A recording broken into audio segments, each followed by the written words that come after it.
Welcome to WayForward. Come on in and we'll take a look at DuckTales.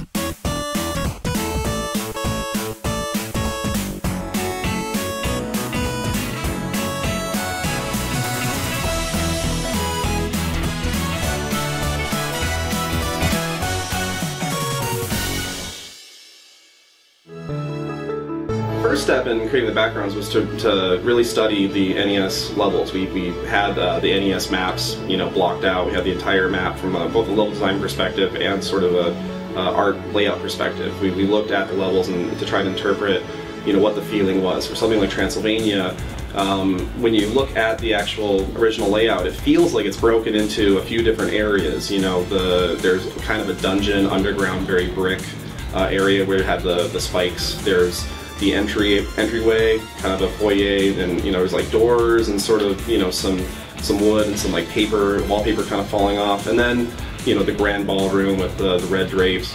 And so we really sort of broke down those sections and tried to break levels into 2 to 3 individual parts or pieces and unique tile sets. So in some levels it is all just a big long either a series of rabbit trails or a big loops in on itself, and if you'd only know that you could start here and just wander in, you could get to the boss right away. And it seemed like, well, what we ought to do is make sure that players see a lot of the key or most memorable parts of the level. Like Transylvania would be kind of a shame if you never went and did the minecart. So we had this mechanism introduced early on to split up the nephews and have you go and find each one and put a kind of a mini boss there. I personally like the kind of cheesy Haunted Mansion feel of things anyway, so I fell in love with Transylvania immediately, from the mummy to the skeleton duck. I always liked the Transylvania level in the original game. That I'd say was my favorite because I liked the music and I always liked the bad guys. I love the skeleton duck and the mummy duck. So I kind of gravitate towards that in the new game too. When we were first developing concepts and the look of the environments, we were having a hard time with our internal concept artists really trying to nail the Disney style.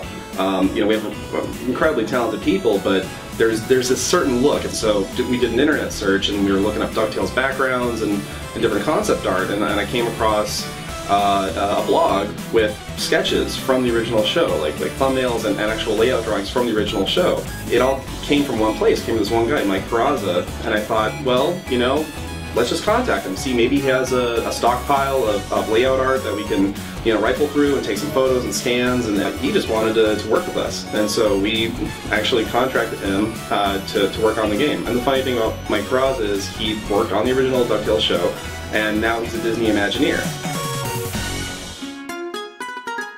For the backgrounds, it was literally like taking, images right from the show and getting to convert them into these 3D environments.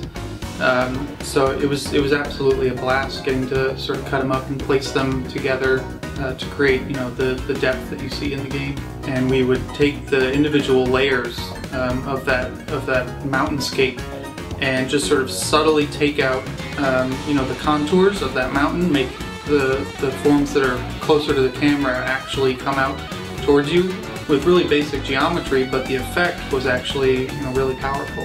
We have an employee who worked at Disney Television as a background painter for 10 years.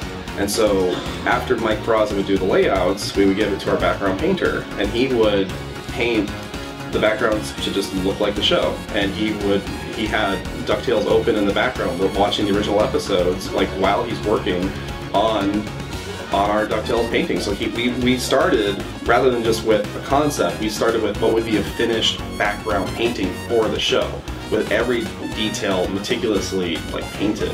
It's funny, it ended up being very similar to the way old cell animation was done, with multiple layers for the backgrounds to start scrolling.